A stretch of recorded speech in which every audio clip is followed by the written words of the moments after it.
মিঠু রান্না বান্না কমপ্লিট? হ্যাঁ একদম ফুল কমপ্লিট, সব টেবিলে সাজিয়ে দিয়েছি। দেখো প্রথমেই গরম গরম সাদা ভাত, প্রথমেই আছে উচ্ছে আলু সেদ্ধ। গরম গরম ভাতে উচ্ছে আলু সেদ্ধ খেতে না খুব ভালো লাগে। তারপর আছে আলু গাঠি কচুর তরকারি। আজকে আলু গাঠি কচুর তরকারির মধ্যে না আজকে চিংড়ি মাছ দিয়ে করেছি। চিংড়ি মাছ দিয়ে আলু গাঠি কচুর তরকারি করেছি, একটু মাখা মাখা করেই করেছি তরকারিটি। সাথে আছে হাঁসের ডিমের কারি। আজকে হাঁসের ডিম এনেছিল, হাঁসের ডিমের কারি করেছি। অনেক দিন ধরে হাঁসের ডিম খাওয়ার ইচ্ছা হচ্ছিল, আজকে হাঁসের ডিমের কারি করেছি। হাঁসের ডিমের সাইজটা দেখো, একদম দুর্দান্ত সাইজ। সব শেষে চিকেন কষা।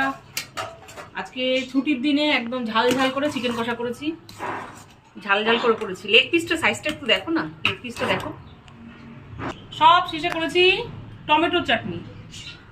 ভরপেট খাওয়ার পর না একটু চাটনি না হলে না ঠিক খাওয়াটা মনে হয় কি অসম্পূর্ণ থেকে যায়। এই হলো দুপুরবেলার আজকে দুর্দান্ত সব মেনুগুলো কেমন হলো তোমরা কিন্তু কমেন্ট করে অবশ্যই জানাবে। আজকের মতো এই পর্যন্ত, আবার দেখা হবে নতুন কোনো ভিডিওতে। ততক্ষণের জন্য টাটা।